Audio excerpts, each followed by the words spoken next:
Hey guys, it's Ian from SS8000 Cars and we're out in the GT3. Now today's video is a short video on 6-7 months into driving the car. So I'm going to sort of chat more about the driving experience than anything else, and I think we'll get straight in it and get going.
Probably guessed, guys, we're in the GT3 and we're on our way.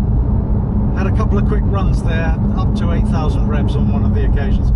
The engine in this car is just totally wonderful.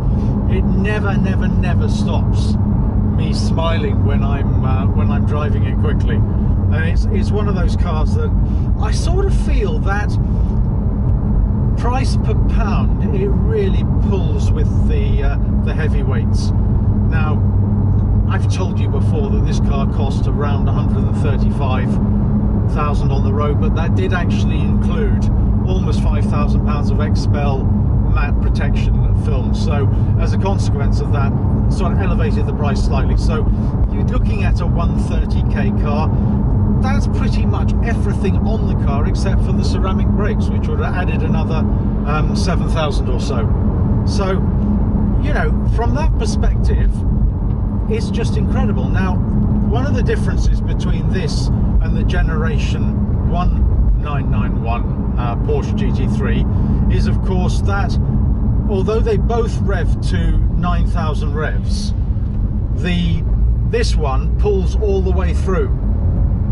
So as a consequence, the first generation 991 really was out of steam not long after 8,000.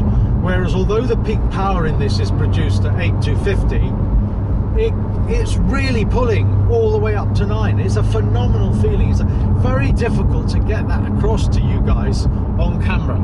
Just extraordinary how epic the engine sounds when it's above the 6,000 rev mark.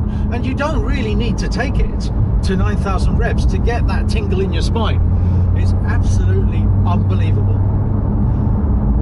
So we're at a point now where the car is 8 months old, coming up for 8 months old, and it's done over 2,000 miles, a lot of that on a continental cruise between London and the south of France and back.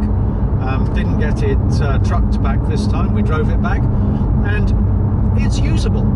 You know, it's a little noisy in terms of the noises that emanate into the cabin, but in terms of once you're on a smooth surface at 70-80 miles an hour, you can have a conversation with people, which is, you know, it makes the car usable when you're traveling across continents. I think obviously when you're revving it above 6,000, really conversation is not possible. But I think that's the nature of the beast.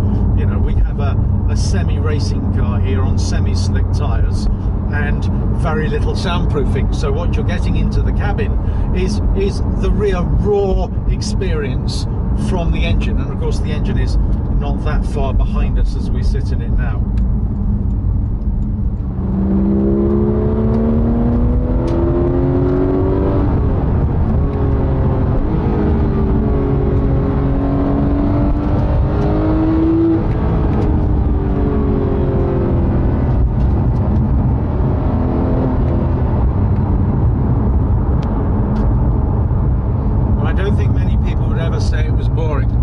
I I do notice actually that the four-wheel steering seems to make a difference when you're traveling really quickly and you're changing directions on smooth roads like we were there. It just seems to make the car a little bit more dynamic, so it just seems to turn in and remain stable all the way through the corner. So I really think that's probably a benefit, and I think that's something that I haven't actually mentioned much since we took delivery of the car, is the four-wheel steer on the GT3 is standard. It's just very exciting car to drive, and that hasn't really, I know I use the Panamera on a fairly regular basis, so this is not my everyday car, but I am using this a lot, and over Christmas and New Year I've had it out almost every day. So it's used regularly, if not as regularly as the Panamera e-hybrid that we have. But I just wanted to share a sort of an update with you. Quite clearly, I'd say overall fuel consumption is probably in the early 20s. If you rev, because the thing is that I take this out to enjoy, so consequently I'm using the revs in it the whole time. I think if you were using this every day, you would get a late 20s, maybe 26, 27, 28 miles per gallon if you're not flooring it the whole time. I tend to use it so I'm getting 22, 23, but still I don't think that's bad. You know, I think for a car with this type of performance, and in everyday use, really this is as fast as you need. I think certainly the McLaren that we have is quicker by a margin probably, but really given the roads that I drive on locally, this is just as much as you could ever require, and I'm very pleased with this. And it's a pity in a way that I change my cars so often, because I think this would be a car to keep.